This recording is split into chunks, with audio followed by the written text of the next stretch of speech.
जय हिंद साथियों, आप सभी का स्वागत है हमारे YouTube चैनल एग्ज़ाम वॉरियर पर।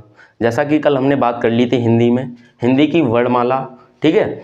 तो उसमें हमने आपके लिए बता दिया था, स्वरों के बारे में बता दिया था कि स्वर कितने थे, कितने टाइप के थे, ठीक है। तो उसी का आधा पार्ट रह गया था हमारा व्यंजन, तो वो हम अब यहाँ पे डिस्कस करेंगे व्यंजन के बारे में। व्यंजन हमने बताया था आपके लिए कि व्यंजन जो है, व्यंजनों की संख्या कितनी है हिंदी में, वो कितनी है 33, ठीक है बेटा 33। मुख्य रूप से अगर बात की जाए व्यंजन जो होते हैं, हमने डेफिनेशन भी बताई थी व्यंजन की कि व्यंजन की डेफिनेशन क्या होती है, जिसमें हमें स्वरों की सहायता लेनी पड़ती है। क्या? जिसमें हमें स्वरों की सहायता लेनी पड़ती है, वो हमारे क्या कहलाते हैं, व्यंजन कहलाते हैं। व्यंजन को पढ़ने के लिए या लिखने के लिए हमारे लिए किसकी सहायता लेनी पड़ती है, स्वरों की सहायता लेनी पड़ती है, वही हमारे व्यंजन कहलाते हैं। मुख्य रूप से अगर बात की जाए व्यंजन कितने प्रकार के होते हैं, मुख्य रूप से व्यंजन जो है वो 3 प्रकार के होते हैं। कितने प्रकार के होते हैं? 3 प्रकार के होते हैं। सबसे पहला हो जाता है हमारा स्पर्शी व्यंजन। कौन सा? स्पर्शी व्यंजन। सेकंड हो जाता है हमारा, दूसरा हो जाता है अंतःस्थ व्यंजन, और थर्ड हो जाता है हमारा, वो हो जाता है ऊष्म व्यंजन।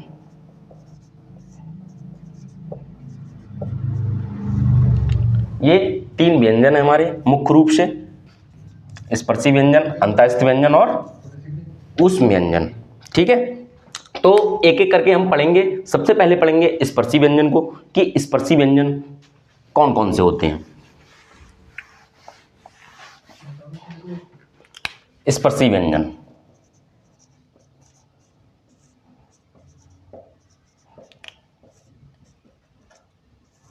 जो स्पर्शी व्यंजन है इनकी जो संख्या है वो 25 है, ठीक है। कितनी है? 25। ये का वर्ग से पा वर्ग तक, का वर्ग से पा वर्ग तक जितने भी व्यंजन होते हैं वो हमारे कौन से कहलाते हैं, स्पर्शी व्यंजन कहलाते हैं। या हम कह सकते हैं का से मां तक, का से मां तक जितने भी व्यंजन आते हैं हमारे वो कौन से होते हैं, स्पर्शी व्यंजन होते हैं। तो देखो अब हम इनके उच्चारण स्थान के बारे में बात करेंगे कि इनका उच्चारण स्थान जो होता है वो कहां कहां से होता है। सबसे पहले हम सारणी बना लेते हैं, पूरा 4 टाइप, ठीक है। एक एक करके बताते जाएंगे सब। पहले का वर्ग, चा वर्ग, टा वर्ग, ता वर्ग, पा वर्ग, ठीक है। ये 5 वर्ग हैं हमारे, इन्हीं में वर्णों को बांट दिया गया है स्पर्शी व्यंजन के। तो एक एक करके हम देखते हैं। का वर्ग में आ जाते हैं हमारे का, खा, गा, घा, या, इसको बोलते हैं या, क्या बोलते हैं, या। चा, छा, जा, झा, मा। टा वर्ग, टा, ठा, डा, डा, ढा, अड़ा। ता, था, दा, धा, ना। पा, फा, वा,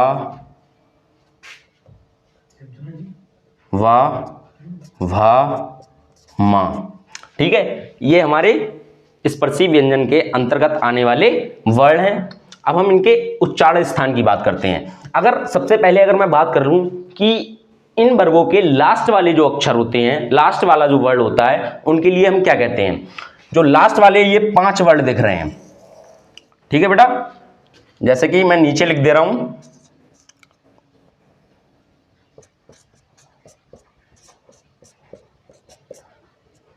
इनको पढ़ते हैं हम यमड़नम। क्या पढ़ते हैं? यमड़नम, ठीक है बेटा। इनके लिए बोलते हैं हम अनुनासिक वर्ड। कौन से? अनुनासिक। कौन से वर्ड बोले जाते हैं ये? अनुनासिक। क्यों बोले जाते हैं ये? क्योंकि इनको बोलने के लिए हमारे लिए मुख और नाक दोनों की सहायता लेनी पड़ती है, इसीलिए इन्हें क्या कहा जाता है? अनुनासिक कहा जाता है। क्या कहा जाता है? अनुनासिक कहा जाता है। अब हम इन वर्णों की बात कर ले रहे हैं कि इनका उच्चारण स्थान क्या होता है। अगर उच्चारण स्थान की बात करी जाए का वर्ग के, तो का वर्ग का जो उच्चारण स्थान होता है वो होता है हमारा कंठ। क्या होता है? कंठ होता है। ठीक है। चा वर्ग की बात कर लें तो चा वर्ग का जो उच्चारण स्थान होता है तालु। क्या होता है? तालु। टा वर्ग मूर्धा, ता वर्ग दंत, और पा वर्ग में आने वाले वर्णों का जो उच्चारण स्थान होता है वो होता है हमारा ओष्ठ। क्या होता है? ओष्ठ। ये जो स्पर्शी व्यंजन है, अगर का वर्ग की बात करी जाए तो वो कंठ से बोले जाते हैं हमारे, कंठ यहां से। ठीक है बेटा। चा वर्ग की बात की जाए तो चा वर्ग के जितने भी वर्ण हैं वो किससे बोले जाते हैं? तालु से बोले जाते हैं। और टा वर्ग जो है, टा वर्ग कहां से बोला जाता है? मूर्धा से बोला जाता है। और ता वर्ग जो है वो दंत से बोला जाता है। और पा वर्ग जो है वो कहां से बोला जाता है? ओष्ठ की सहायता से। ठीक है। तो हमने इतनी बात कर ली। अब हमारे और भी वर्ण हैं, या हम कह सकते हैं व्यंजन है। सबसे पहले अगर मैं बात करूं किसकी? व्यंजनों की, वो स्वरों की। कि स्वर हमने पिछली वीडियो में नहीं बताया था आपके लिए कि जो स्वर होते हैं उनका उच्चारण स्थान क्या होता है। ठीक है बेटा। तो फिर मैं इसमें बता रहा हूं कि जो हमारे 11 स्वर थे, जो कंठ मतलब कि कंठ में कौन सा आता है, और तालु में कौन सा आता है, मूर्धा में कौन सा आता है, और दंत में कौन सा आता है, ओष्ठ में कौन सा आता है, सभी बताता हूं कि कौन सा किसमें रखा गया है स्वर को। ठीक है। तो जो छोटा आ और बड़ा है आ, ठीक है, वो आ जाता है हमारा किसमें? कंठ में आ जाता है। अगर तालु की बात की जाए तो उसमें आ जाता है ई। ठीक है। अब हमारा एक बचा रेर आ जाता है इसमें। ओष्ठ, ऊ और बड़ा ऊ। ठीक है। इनके उच्चारण स्थान ये होते हैं, छोटा आ और बड़ा आ ये आ जाता है कंठ में, ई तालु में, ऋषि आ जाते हैं हमारे मूर्धा में, और जो ऊ और बड़ा ऊ है वो किसमें आ जाता है? ओष्ठ में आ जाता है। ठीक है। तो इसी के साथ हमारा 2 और बचे हैं, 4 ए ओ औ। ठीक है। इनकी भी बात करते हैं अभी हम। इसको मिटा दें, लेकिन अभी रह गए हैं कुछ, तो इसमें हमें बताना पड़ेगा कि पूरा चार्ट बनेगा, तो उसी पे बेस पे समझाना होगा। तो चलो मिटा के ही बताता हूं मैं।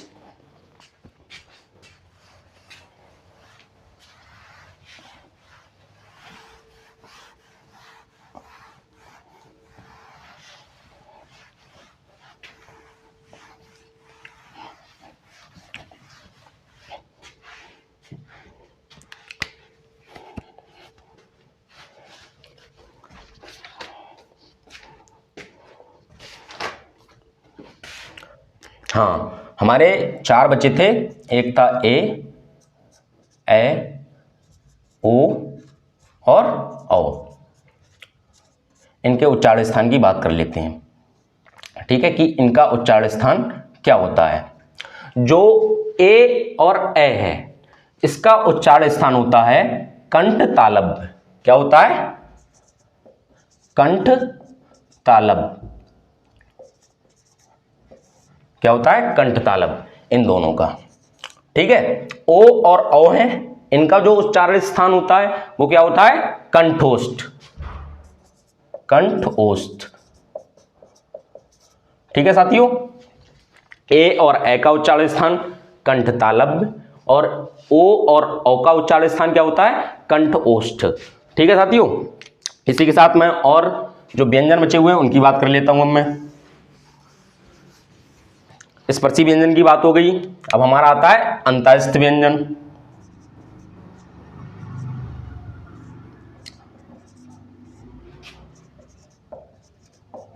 अंतःस्थ व्यंजनों की संख्या कितनी है?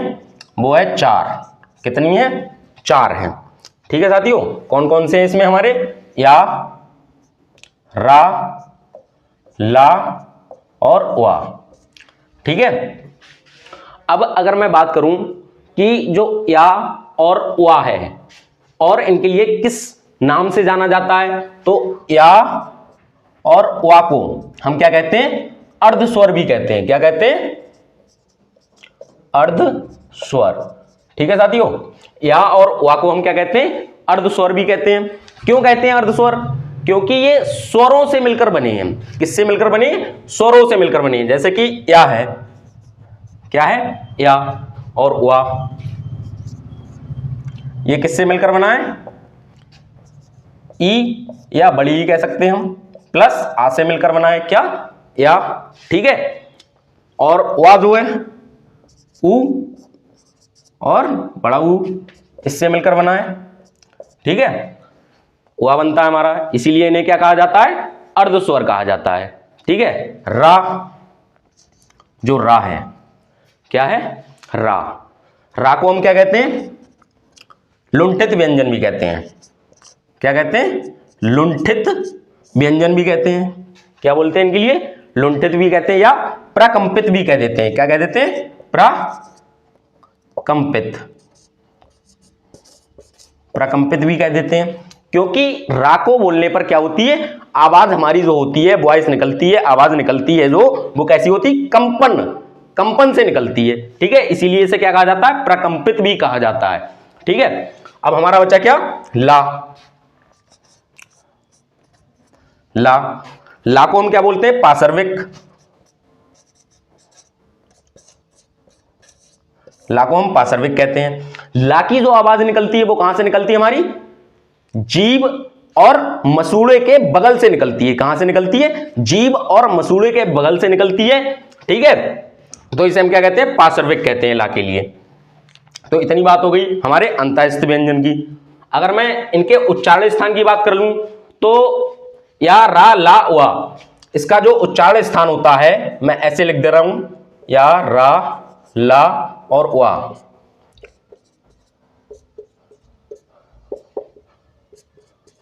उच्चारण स्थान या का क्या हो जाएगा, तालु, मूर्धा, राका, दंत, लाका और वाका ओष्ठ। क्या होता है, ओष्ठ होता है। ठीक है, उच्चारण स्थान भी हमने बता दिया आपके लिए। अब हम नेक्स्ट व्यंजन की बात करते हैं कि नेक्स्ट हमारे कौन से हैं। तो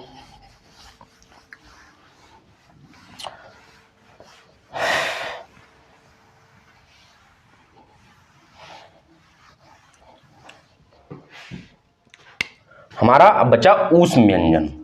क्या, ऊष्म, ऊष्म व्यंजन। अगर ऊष्म व्यंजन की बात की जाए तो इनकी भी जो संख्या होती है वो कितनी होती है, 4 होती है। इसमें हमारे क्या आ जाते हैं, सा, शा, शा, हा। ठीक है, ये चारों वर्ड आते हैं हमारे। ठीक है, शा, शा, शा, हा। ठीक साथियों, अब हम बात करते हैं कि इनका उच्चारण स्थान क्या होता है।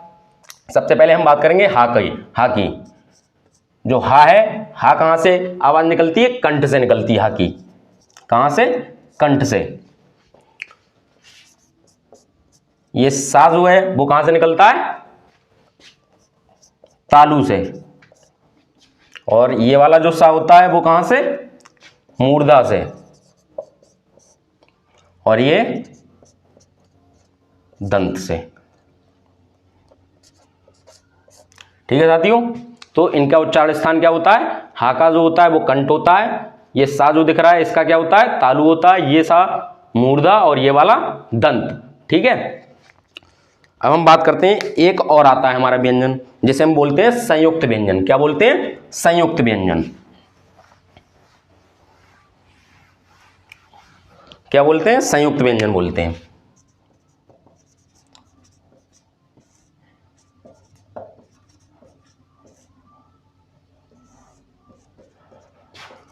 संयुक्त व्यंजनों की जो संख्या है वो कितनी है, 4 है।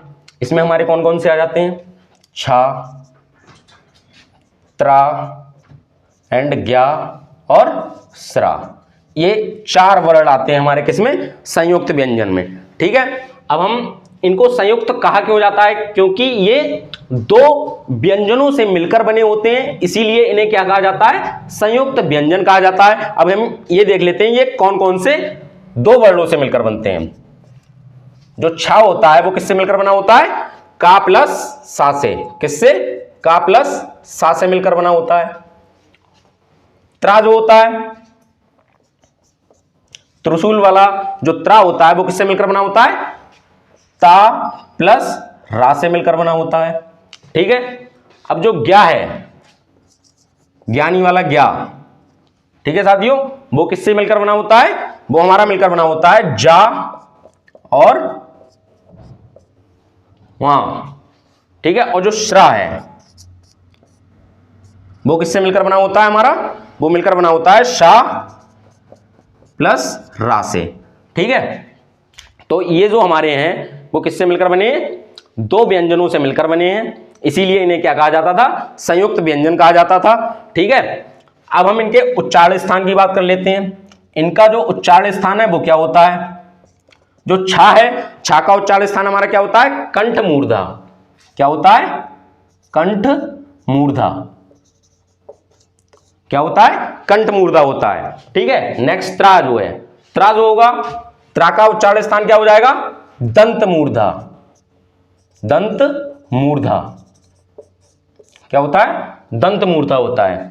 ठीक। अब जो हमारा ज्ञा आ रहा है, ज्ञा, वो कहां से बोला जाता है, तालु से, केवल तालु से, क्योंकि ये दोनों जो वर्ण हैं, ये जा और वहां, ठीक है, ये एक ही वर्ग में आते हैं। किस में आते हैं, एक ही वर्ग में आते हैं, इसीलिए ये किससे बोला जाएगा, केवल तालु से बोला जाएगा।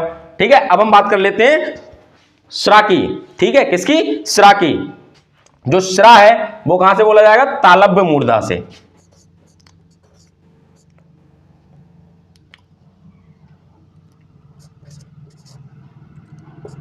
तालव्य मूर्धा से।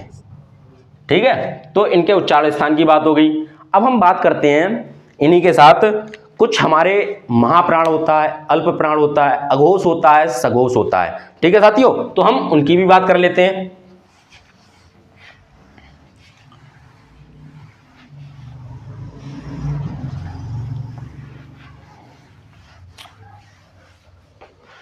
सबसे पहले हम स्वरों की बात करते हैं। जो स्वर होते हैं, स्वर, क्या चीज, स्वर। स्वर जो है, स्वरों को किसमें रखा गया है, अल्प प्राण, अल्प प्राण और सघोष।